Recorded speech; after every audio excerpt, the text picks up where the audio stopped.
O cavalo ia morrer. Sade soube no momento em que o viu.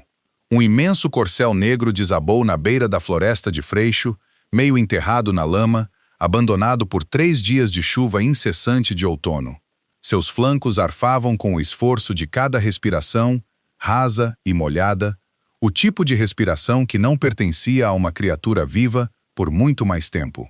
Uma das patas dianteiras estava dobrada num ângulo que lhe revirava o estômago, e um corte profundo corria pelo seu ombro esquerdo, encrostado de sangue escuro e algo pior.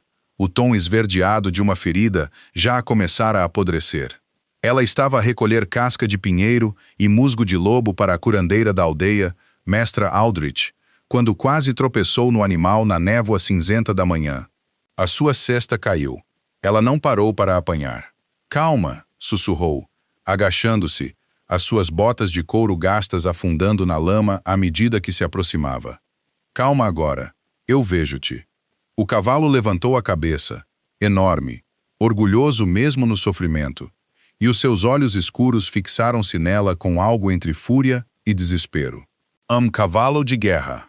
Ela sabia pelo volume do seu peito, a musculatura marcada do seu pescoço, os restos de uma sela que tinha escorregado para o lado e agora pendia num ângulo inútil contra as suas costelas. O couro da sela estava marcado com um símbolo que ela não reconheceu na luz fraca da manhã. Ela não olhou de perto. Não havia tempo. Trabalhou rápido, da maneira que Mestra Aldrich lhe tinha ensinado, não com pânico, mas com propósito. Primeiro, o corte.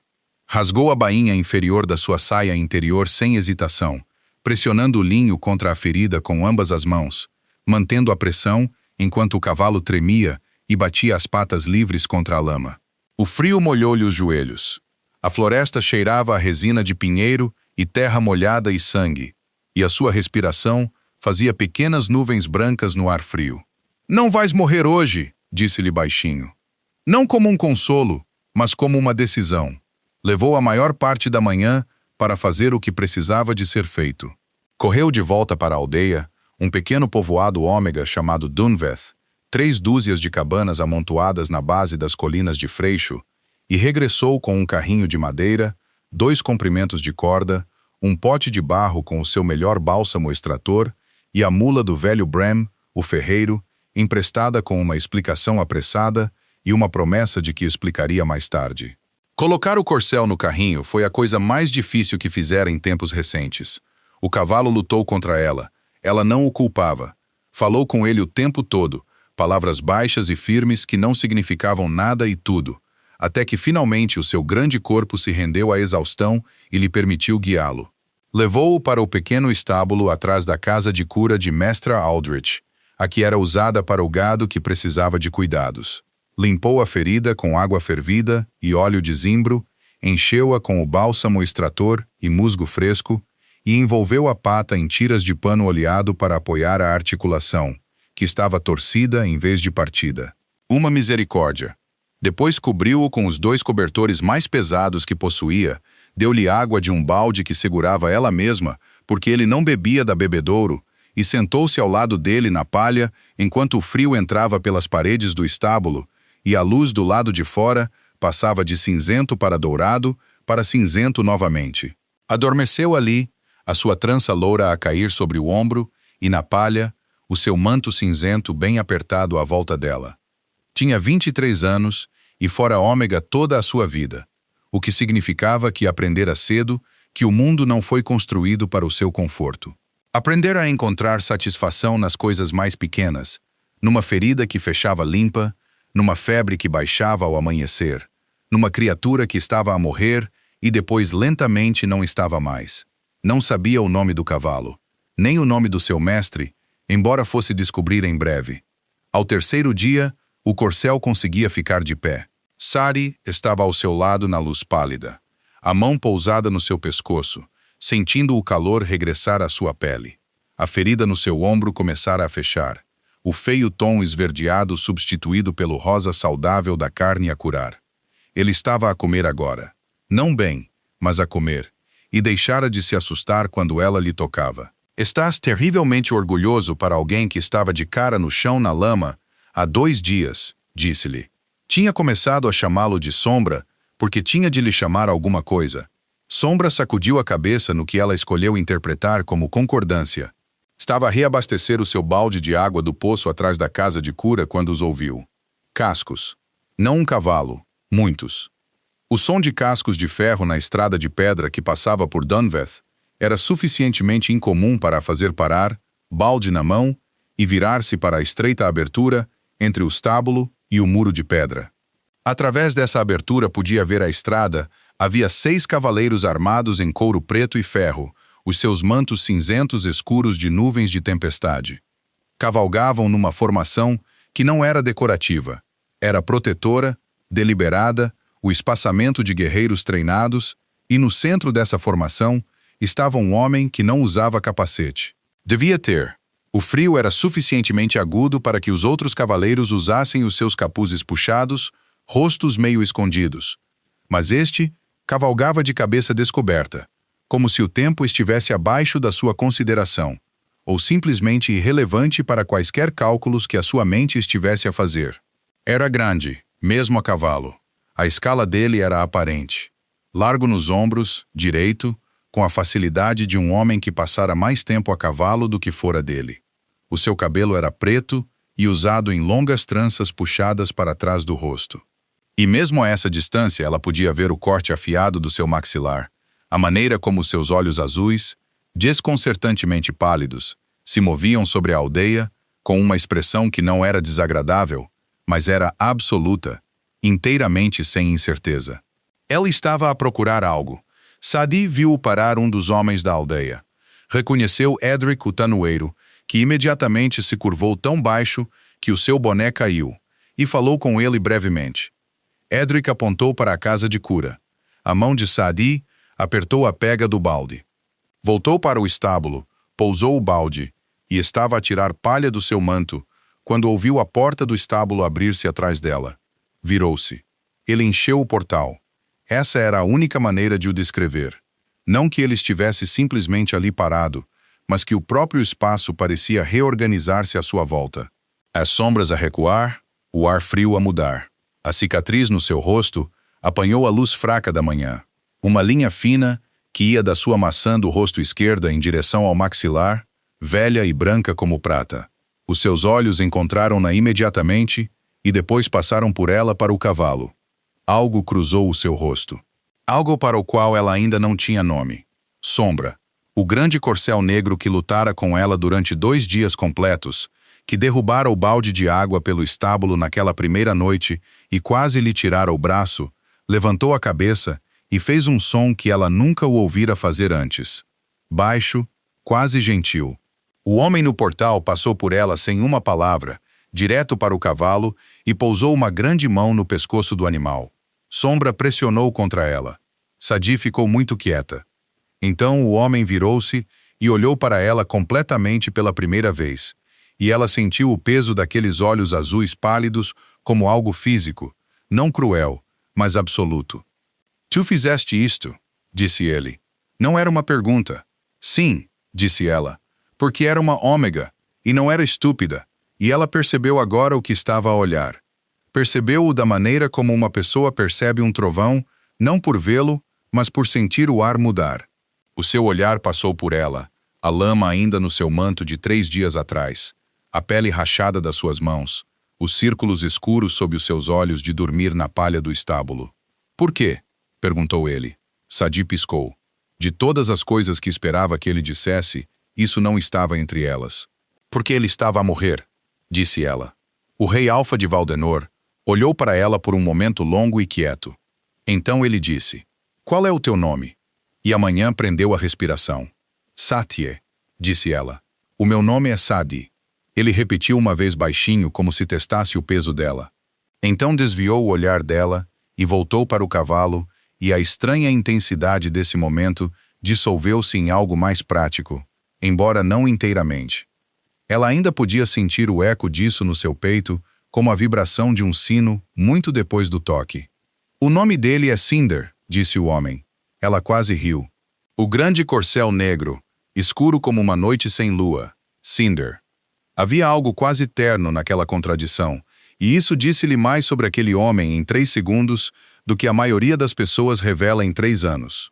Cinder, repetiu ela, e o cavalo agitou uma orelha em direção à sua voz. Ela tomou isso como uma pequena vitória privada. O homem, o rei, lembrou-se ela. O rei Alfa, embora a palavra ainda soasse estranha na sua mente quando o via ali no seu estábulo emprestado na luz fraca da manhã, passou a mão pelo ombro de Cinder, os dedos encontrando a borda da ferida enfaixada com uma precisão cuidadosa que a surpreendeu. Ele pressionou suavemente, testando a articulação, perguntou sem a olhar. Torcida, não partida, disse ela.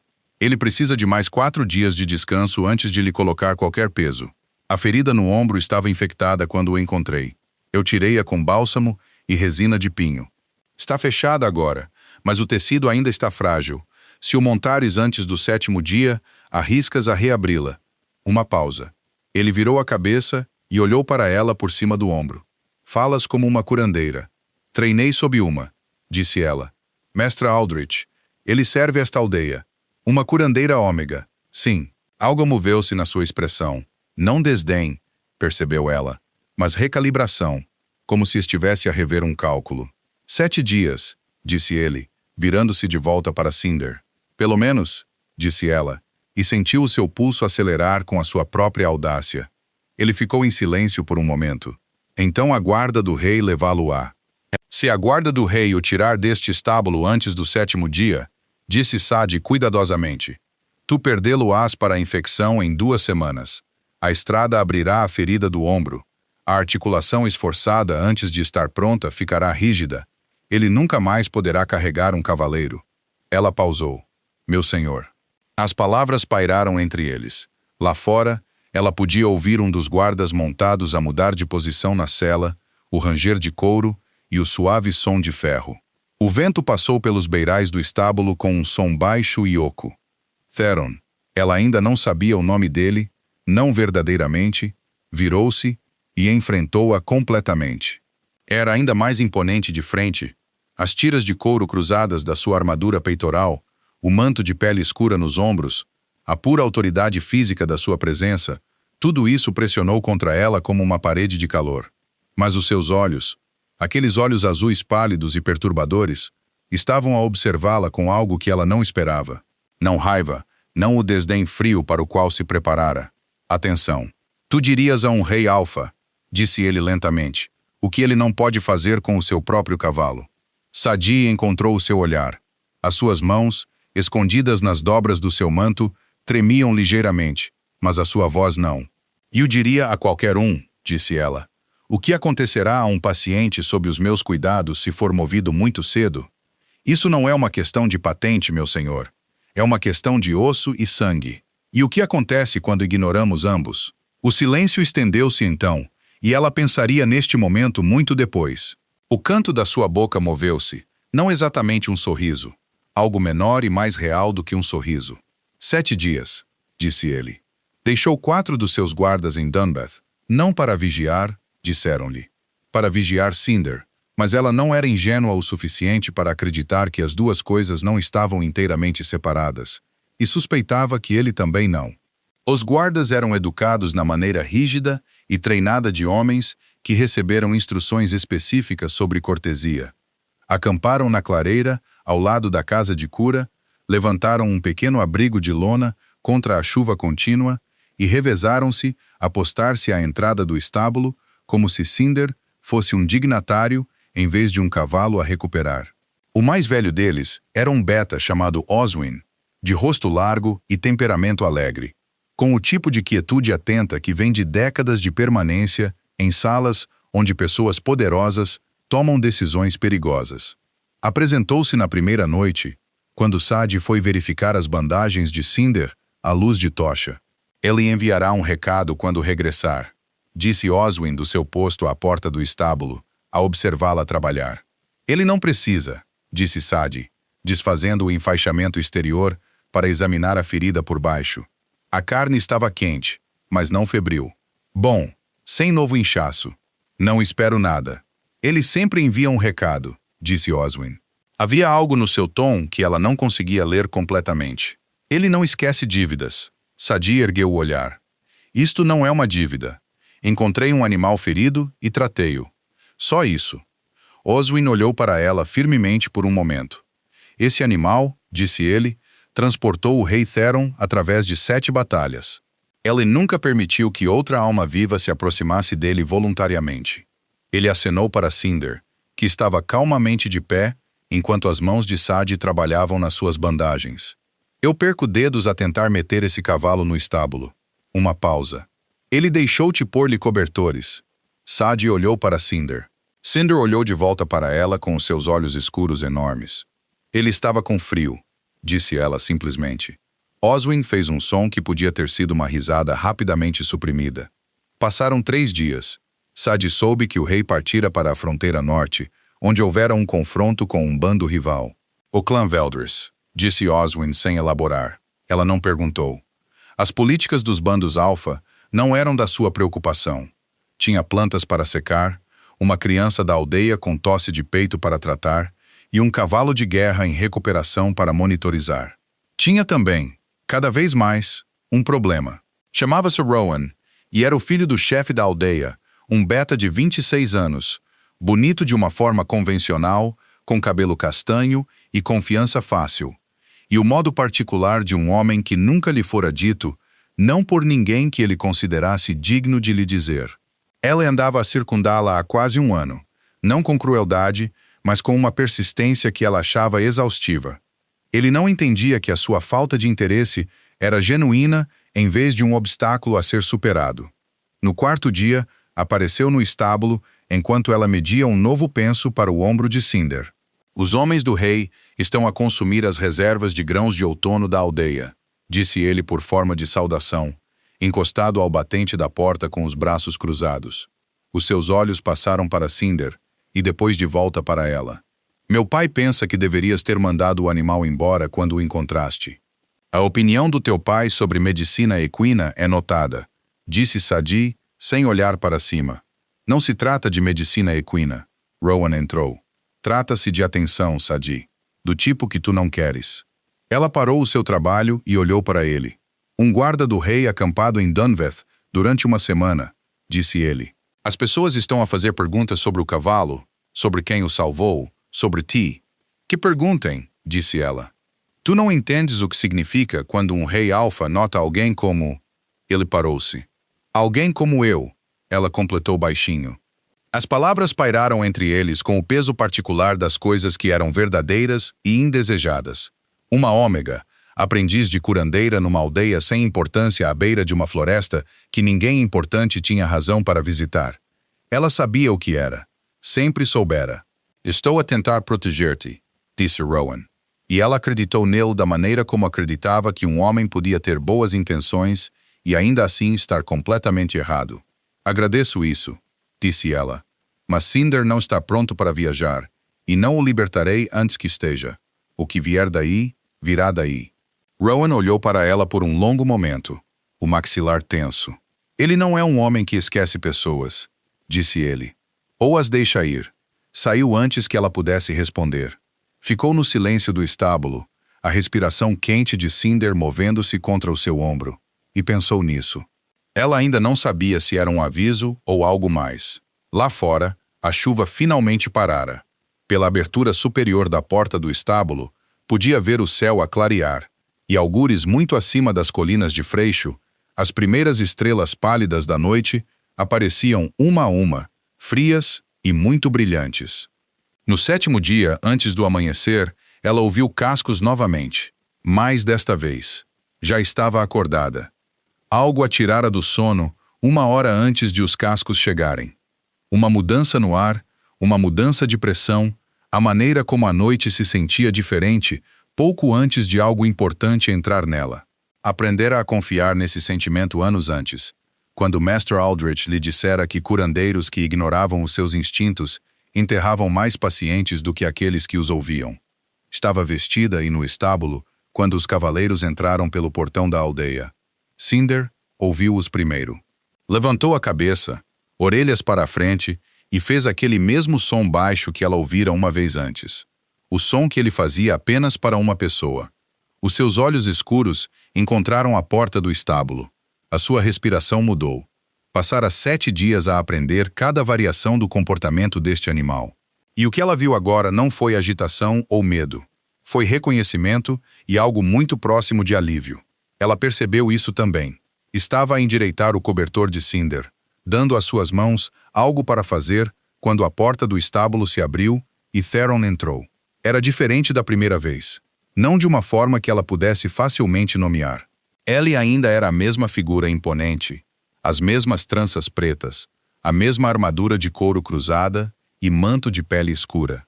Mas havia lama nas suas botas, que subia acima do tornozelo, e um corte fresco acima da sua sobrancelha direita, recentemente limpo, mas ainda não curado. E a postura dos seus ombros carregava algo pesado que não estivera lá antes. Viera de algo difícil. Ela não perguntou o quê. Foi direto para Cinder imediatamente, e o cavalo pressionou a sua grande cabeça contra o peito do homem.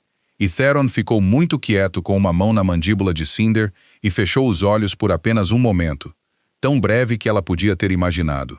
Decidiu que imaginara, e virou-se para recolher os seus suprimentos da prateleira. "Como está ele?" disse Theron. Não era uma pergunta. As palavras tinham a forma de uma pergunta, mas o tom de um homem que já precisava que a resposta fosse boa. "Está bem", disse ela. A ferida fechou completamente. A articulação está sã. Testei a amplitude de movimento ontem de manhã. Está a comer bem e a sua respiração está clara. Ela fez uma pausa e acrescentou: "Ele poderá transportá-lo novamente sem quaisquer danos duradouros. Isso posso prometer." Theron ficou em silêncio por um momento. A sua mão moveu-se lentamente pelo pescoço de Cinder. "Tu ficaste com ele", disse ele. "Claro", disse ela, porque para ela não havia outra resposta. Virou-se e olhou para ela. À luz da tocha, ela acendera 2 tochas de parede quando se levantara, e elas projetavam um ouro quente sobre a palha e a pedra. Os seus olhos pálidos estavam menos frios do que ela se lembrava. Ou talvez ela estivesse simplesmente menos assustada do que estivera há 7 dias.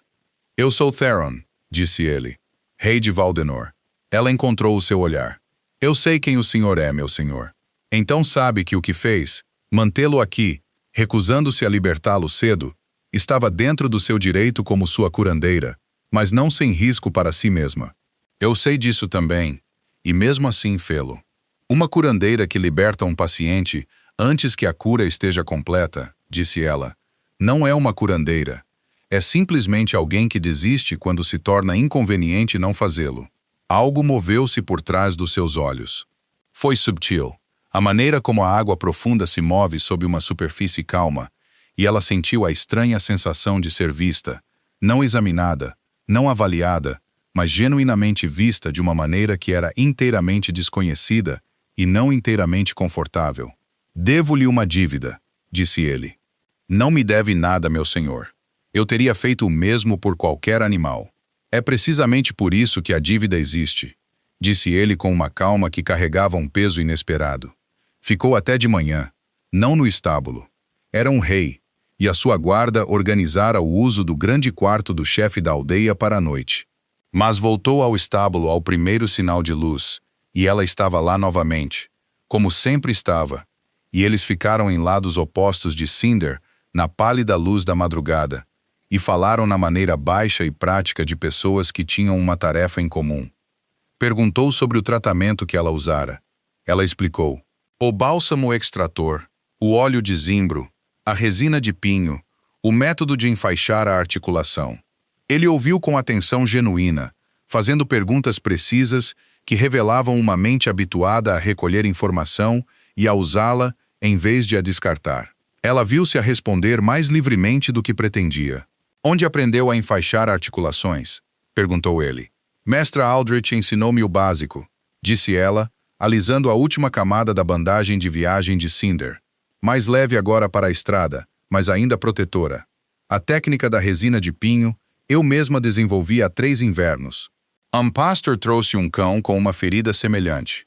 Não tinha bálsamo suficiente e tive de improvisar. Funcionou?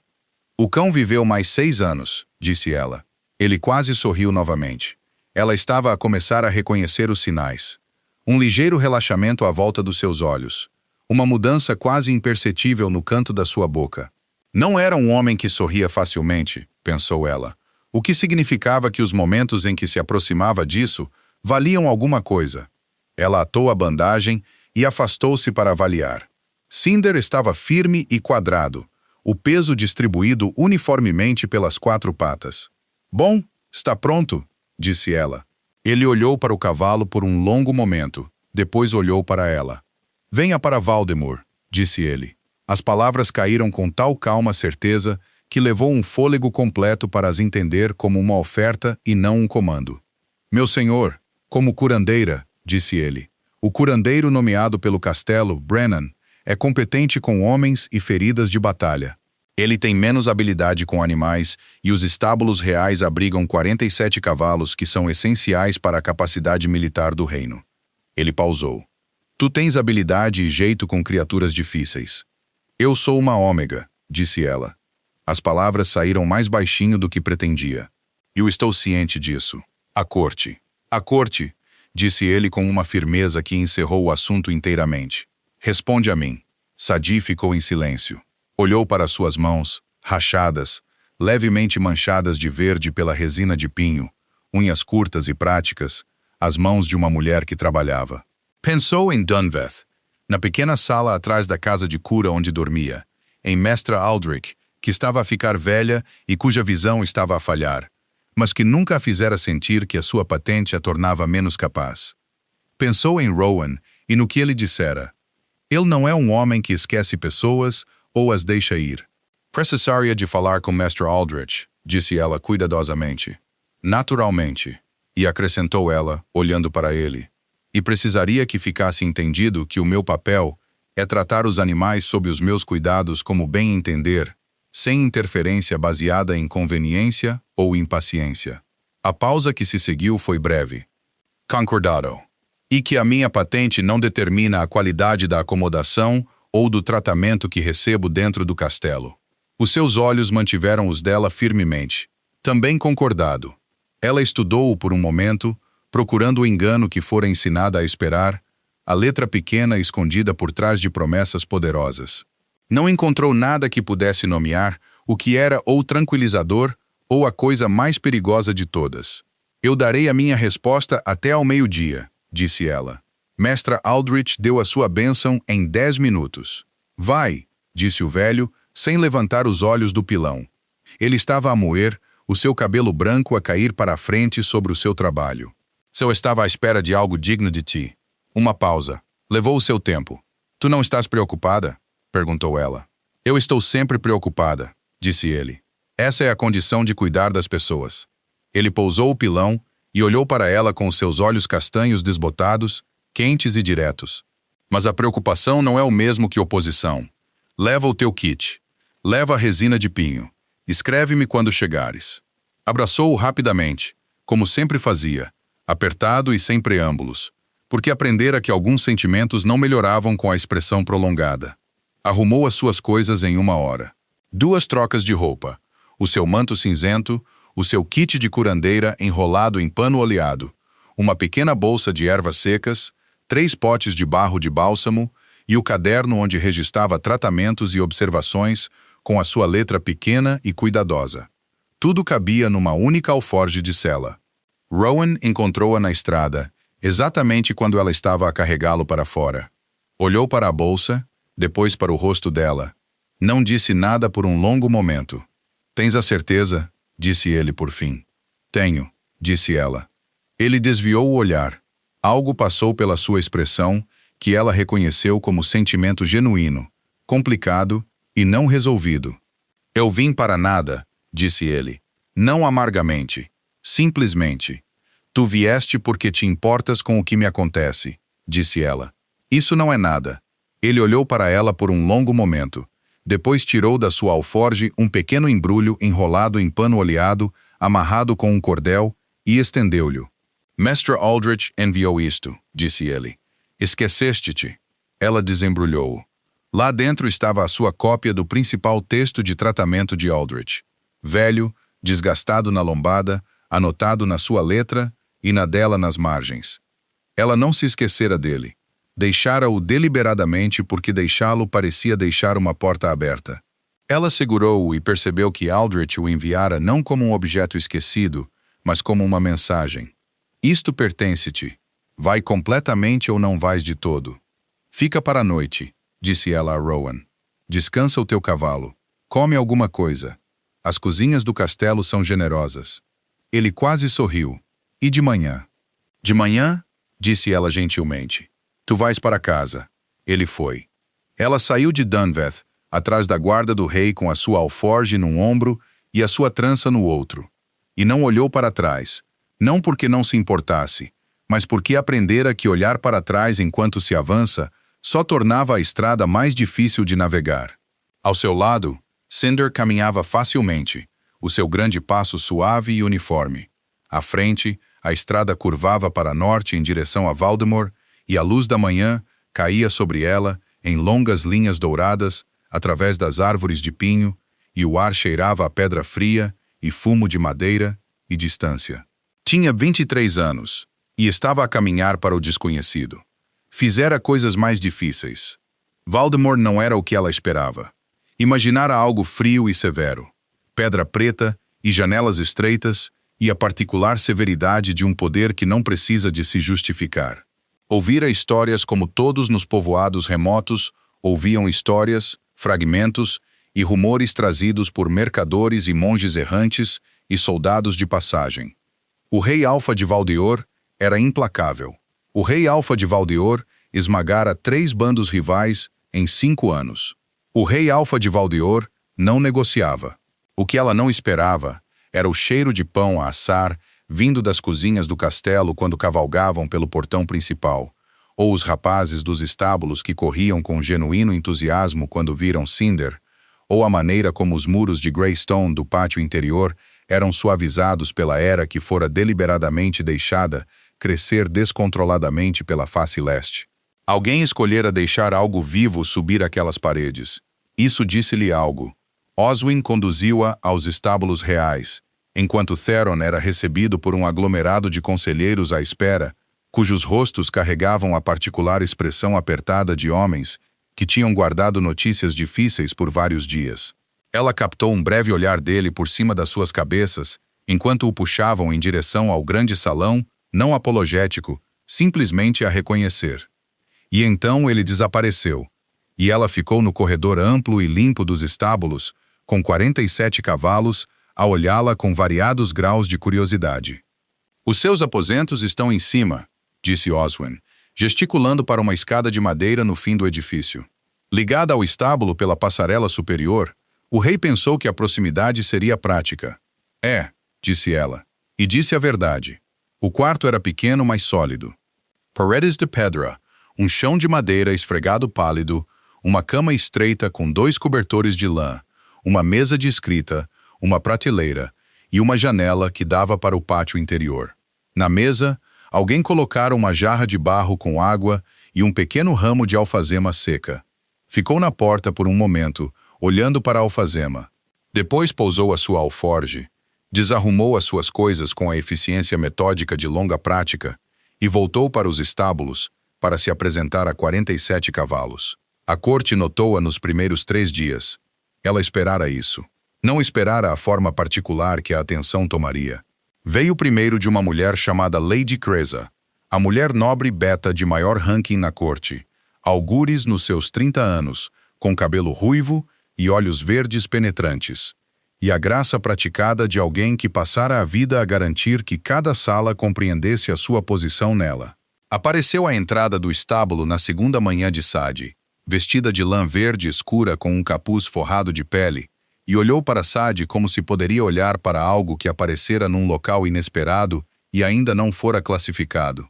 Tu és a Ômega, que o rei trouxe das terras fronteiriças, disse ela. Eu sou a curandeira, que o rei trouxe de Dunveth, disse Sade agradavelmente, sem olhar para cima da pomada que aplicava a uma baia com um joelho inchado. O meu nome é Sade. Uma pausa. Tu falas muito diretamente para uma Ômega. Eu acho que poupa tempo, disse Sade. Lady Cresa ficou em silêncio por um momento. Então, inesperadamente, disse, A baia tem vindo a favorecer essa pata há 2 meses. Brennan disse que resolveria sozinha. Não resolverá, disse Sadi. Há uma contusão profunda no casco que tem pressionado o tecido interior. Precisa de ser extraída antes que o inchaço do joelho diminua. Mais 1 mês sem tratamento e ela teria ficado permanentemente coxa. Ela ficará sã em 10 dias. Outra pausa mais longa desta vez. Vejo. Lady Cresa disse e saiu. Sadi não considerou aquele encontro resolvido.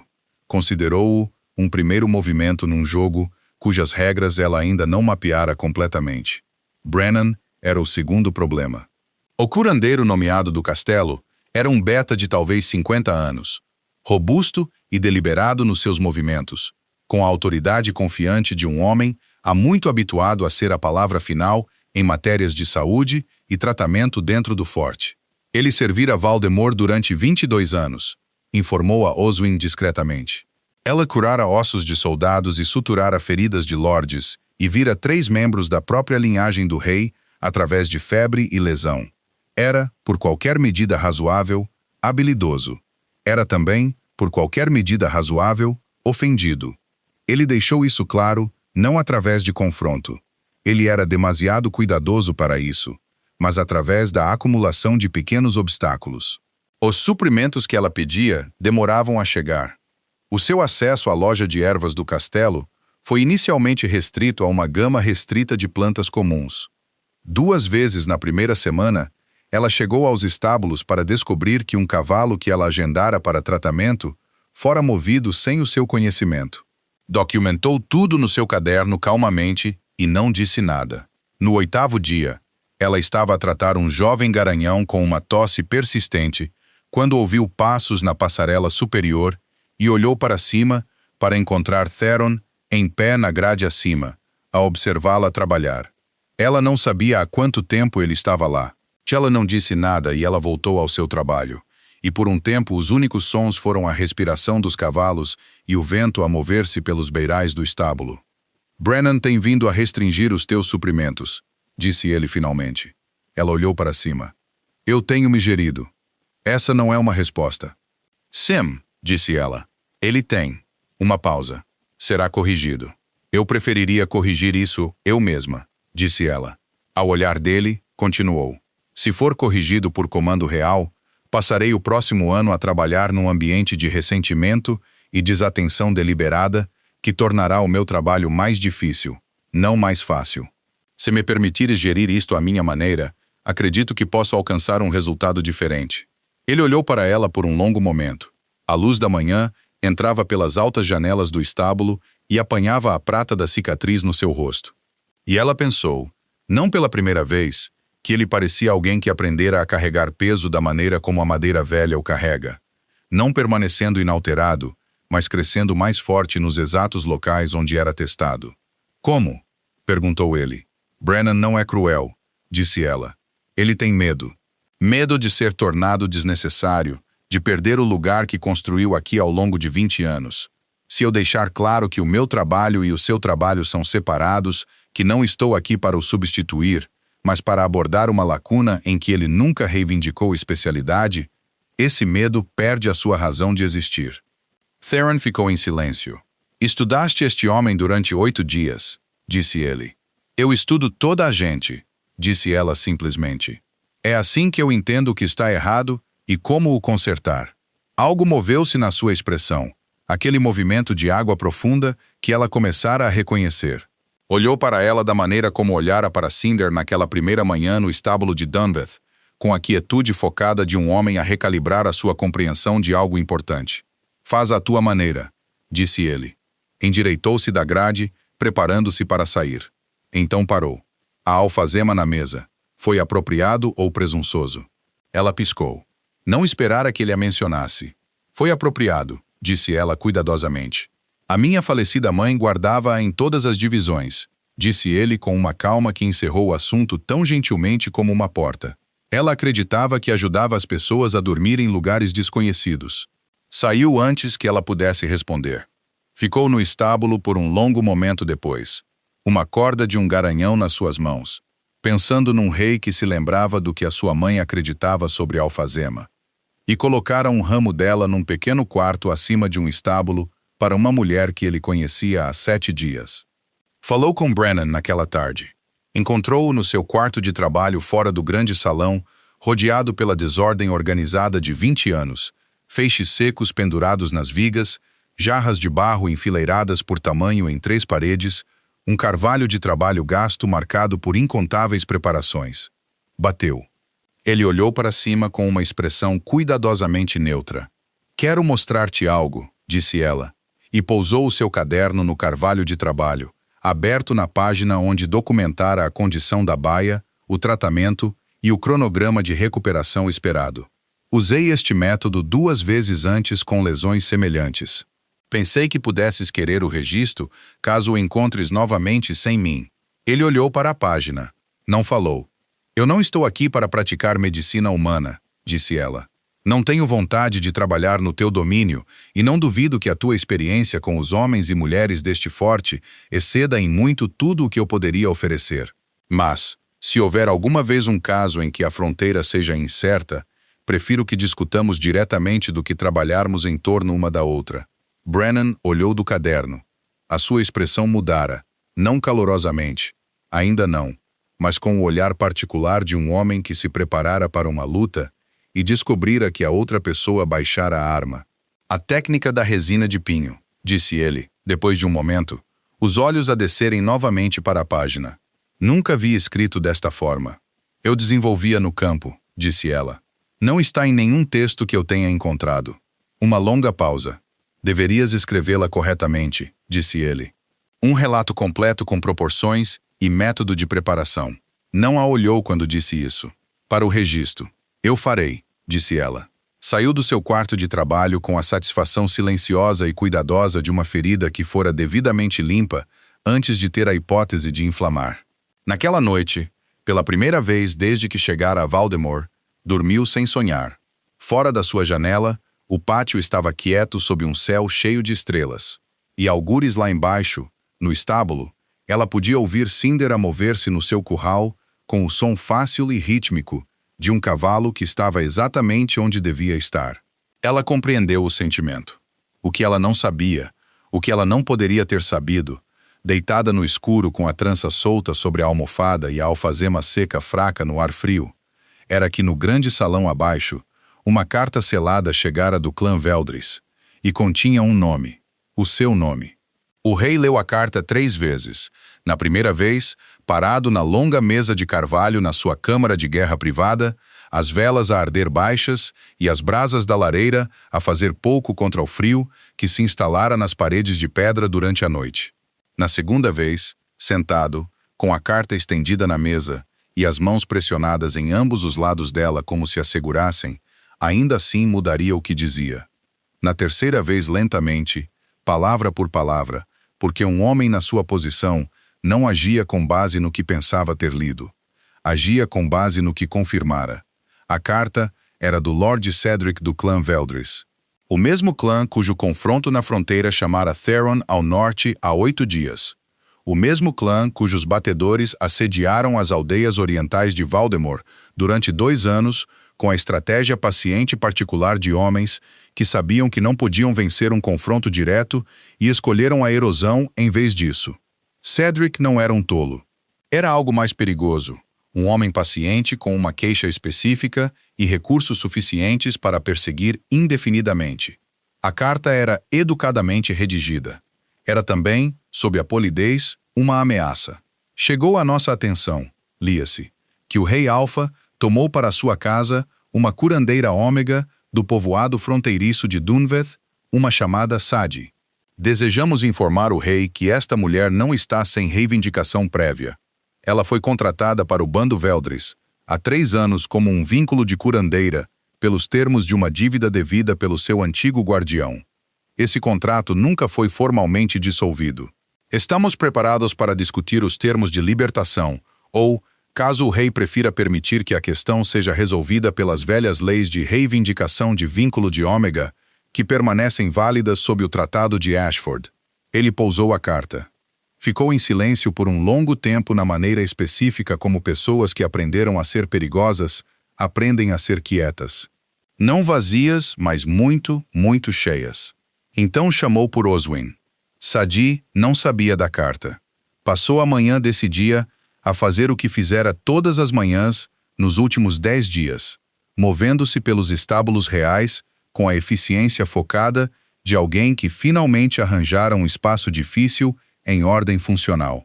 Mapear a condição, história e temperamento de cada cavalo no seu caderno. Reorganizar a prateleira de suprimentos do estábulo de forma que os materiais mais comuns estivessem ao alcance em vez de enterrados. Treinar a 2 dos rapazes mais novos do estábulo nos princípios básicos da observação de feridas. O que observar, o que relatar, quando a chamar à noite, em vez de esperar pela manhã. Os cavalos, por sua vez, decidiram confiar nela com a mesma franqueza pragmática que os animais sempre usaram, não de uma vez, e não sem um período de avaliação, mas genuinamente, uma vez que a avaliação estivesse completa. Estava a verificar o joelho da baia, melhorando constantemente, o inchaço quase resolvido, quando percebeu que estava a ser observada. Não por Theron.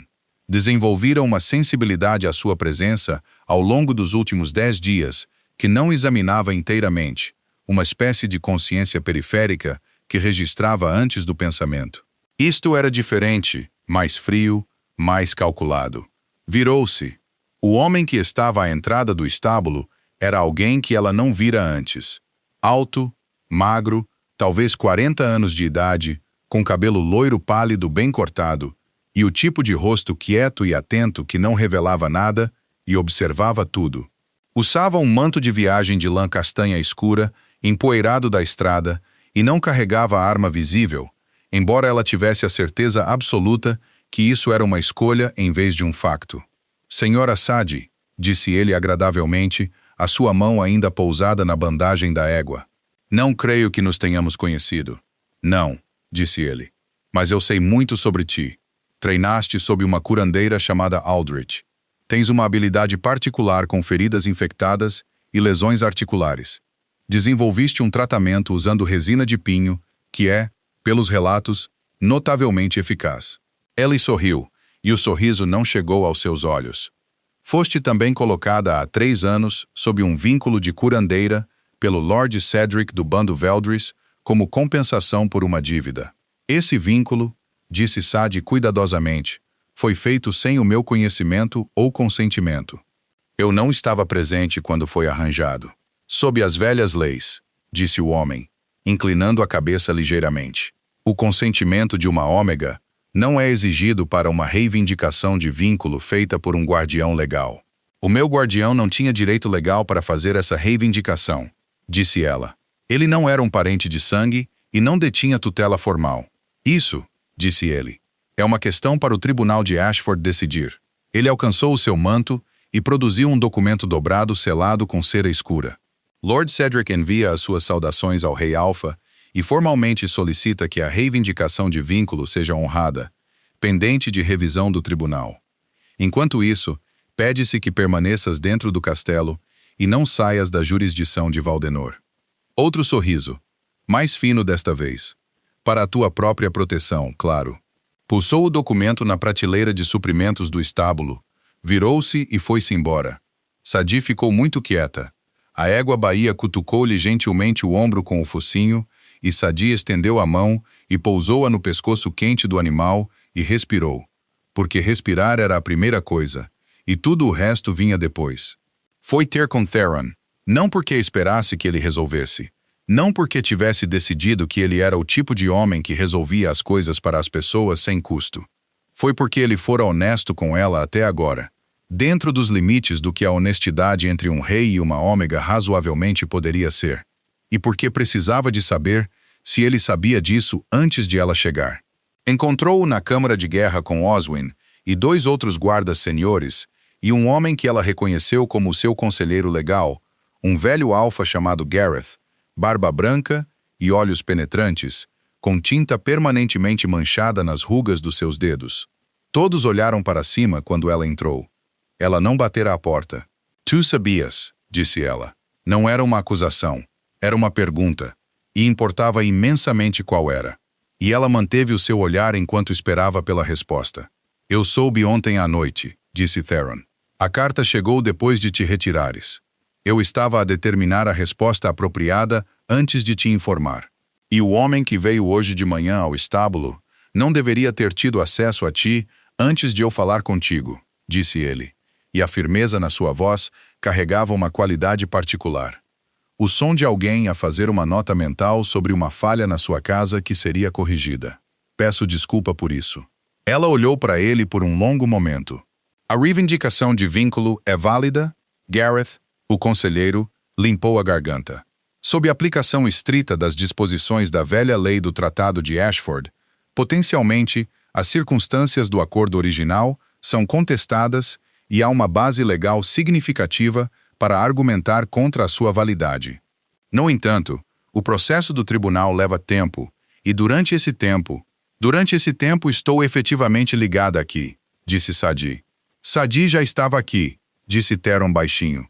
Por escolha, disse ela. A distinção importava, e ela precisava que ele entendesse que importava. Algo moveu-se na sua expressão. Sim, disse ele. Por escolha. E assim permanecerá. Como? Ele ficou em silêncio por um momento. Não há uma provisão no Tratado de Ashford, disse Gareth antes que Theron pudesse falar, que se sobreponha à reivindicação de vínculo.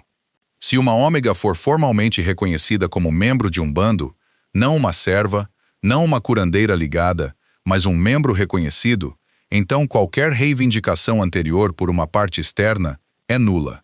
A reivindicação do bando tem precedência sobre todas as outras. Sadi olhou para o velho conselheiro, depois para o rei.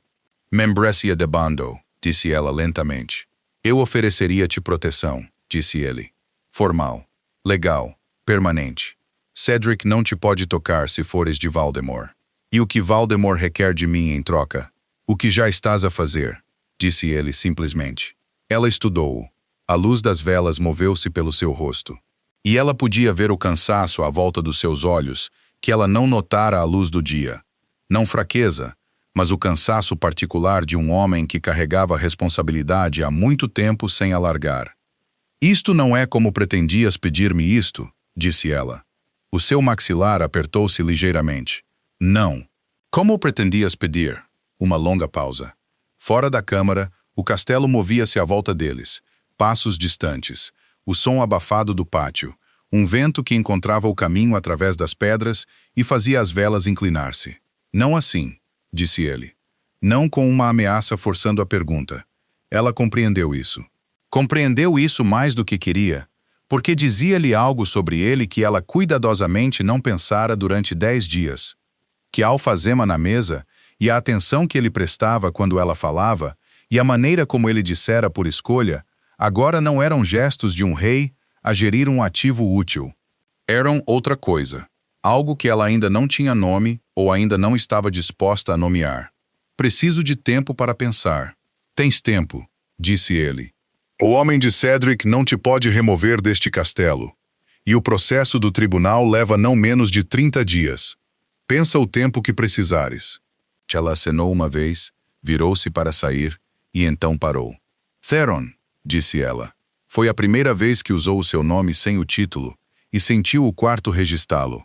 A ligeira quietude de Oswin, o estudo cuidadoso dos seus documentos por Gareth. Ela não olhou para trás. Obrigada por não decidires por mim. Saiu. Atrás dela, a câmara de guerra estava muito quieta. Naquela noite, Rowan chegou aos portões de Valdemort. Viu-o da sua janela, o seu cavalo castanho, a sua silhueta familiar, o seu rosto virado para as muralhas do castelo, com a expressão de um homem que cavalgara muito e não tinha a certeza do que encontraria. Um dos guardas do portão falava com ele e as suas mãos moviam-se com a agitação de alguém a explicar algo urgente. Ela fechou os olhos, depois puxou o seu manto e desceu para o encontrar porque, acontecesse o que acontecesse, ela enfrentaria sozinha em todas as frentes. Rowan cavalgara por 2 dias sem parar. Ela podia vê-lo nele.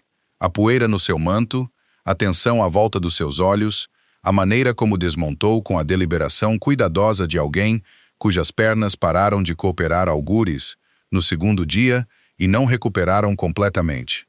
Olhou para ela, quando ela passou pelo portão, E o alívio no seu rosto foi tão genuíno e tão desprotegido que ela sentiu uma terna, afiada ternura por ele, do tipo que nada tinha a ver com amor e tudo a ver com conhecer alguém o suficiente para o ver claramente. "Estás ilesa?", disse ele. "Estou ilesa", confirmou ela. Ele exalou. Então olhou para além dela, para as muralhas do castelo, para os guardas, para a autoridade silenciosa do lugar. E algo no seu rosto assentou numa nova compreensão. "Ele sabe da reivindicação de vínculo", disse Rowan. "Ele contou-me ontem à noite", disse ela, e olhou para ele firmemente. "Ele ofereceu-me a associação ao bando, proteção legal que tornaria a reivindicação nula." Rowan ficou em silêncio por um longo momento. O vento moveu-se entre eles, frio e carregando a primeira verdadeira ponta do inverno. Olhou para ela da maneira como a olhara na estrada em Dunveth quando ela se afastou, com um sentimento que era genuíno e complicado e lentamente, visivelmente, a tornar-se aceitação. "É só isso que ele ofereceu?", perguntou Rowan. Sadi manteve o seu olhar. "Isso foi o que foi dito em voz alta." Ele acenou lentamente, e ela viu-o fazer a coisa que sempre respeitara nele, por baixo da sua persistência e da sua certeza. Ele ouvia. Quando a verdade era clara, ele ouvia-a. "Então vim para nada", disse ele. "Não amargamente, mas simplesmente. Tu vieste porque te importas com o que me acontece", disse ela. "Isso não é nada." Ele olhou para ela por um longo momento. Então alcançou a sua alforge e produziu um pequeno embrulho enrolado em pano oleado, amarrado com um cordel, e estendeu-lhe.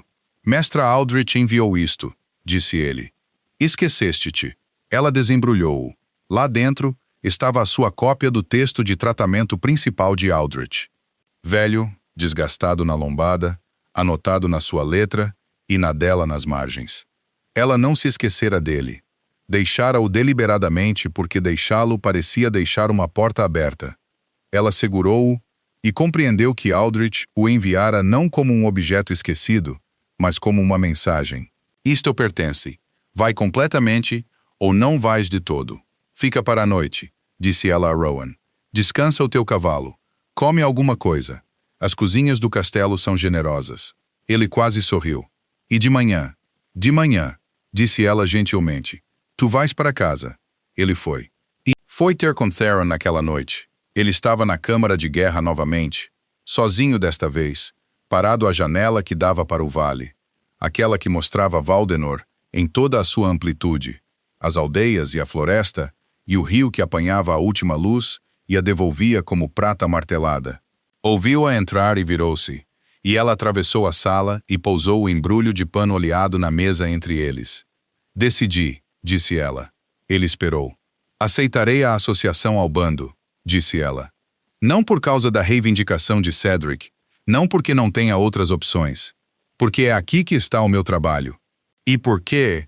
Ela pausou, escolhendo as próximas palavras com o mesmo cuidado que usava ao escolher a erva certa para uma ferida difícil. "Porque acredito que este é um lugar onde posso ser totalmente o que sou. E eu nunca tive isso antes." Theron olhou para ela por um momento longo e quieto. "Há algo mais que eu pediria", disse ele. "Quando for a altura certa, quando não estiver obscurecido por ameaças ou obrigação ou pressão das circunstâncias." Os seus olhos pálidos mantiveram os dela com uma firmeza que ela aprendera, nestas semanas, não ser frieza, mas o oposto, o foco absoluto de alguém que não desvia o olhar do que importa. "Eu pediria isso claramente e livremente, e eu precisaria que a tua resposta fosse a mesma." "Eu sei", disse ela. "Tu sabes o que eu pediria?" "Eu sei a forma dele", disse ela. "Sei há algum tempo."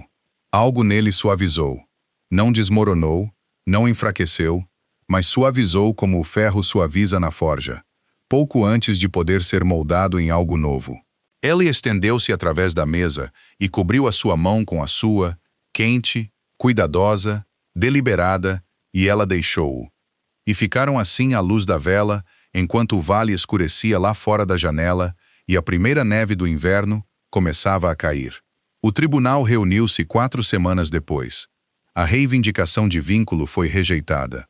Gareth apresentou as provas da falta de competência legal do guardião, com a autoridade precisa e calma de um homem que construíra este argumento durante 20 anos e simplesmente acontecera precisar dele agora. O representante do Lord Cedric apresentou os seus contra-argumentos. O tribunal levou uma tarde a deliberar. A reivindicação foi nula. Sempre fora nula. Cedric não enviou mais cartas. Na primavera, Theron perguntou clara e livremente no estábulo onde Cinder estava, a observar ambos com o desinteresse paciente de um cavalo que já compreendera o que aqueles dois humanos estavam a demorar muito tempo a resolver. Sadi disse: sim. O casamento foi realizado no grande salão de Valdemort no primeiro dia quente da estação, quando a era na parede leste voltara a ter folhas e a cozinha cheirava a mel e pão fresco. Oswin chorou baixinho e negou-o. Brennan atendeu e trouxe uma cópia escrita do tratamento de resina de pinho, devidamente formatada como presente. Lady Cresha vestiu verde e foi graciosa na maneira medida de alguém que recalibrara e achara o novo arranjo aceitável. Master Aldrich veio de Dunveth numa mula emprestada e sentou-se na primeira fila e não disse: eu disse-te, o que era a sua própria forma de eloquência. Rowan não atendeu, mas enviou uma carta, breve e sincera, desejando-lhe felicidades. Ela leu-a 2 vezes, sorriu uma vez e guardou-a. Sadi nunca deixou de ser curandeira. Era uma ômega e uma rainha e uma curandeira. E ela abraçou as 3 coisas, sem pedir desculpa e sem conflito, porque aprendera lentamente, em estábulos e enfermarias e câmaras de guerra e numa noite silenciosa, com luz de vela e neve a cair. Que as coisas que tu és não se diminuem mutuamente. Elas acumulam-se, tornam-se com o tempo algo maior do que qualquer uma delas sozinha. Cinder viveu mais 12 anos, o que foi muito velho para um cavalo de guerra, e inteiramente típico para um animal com uma curandeira excepcional.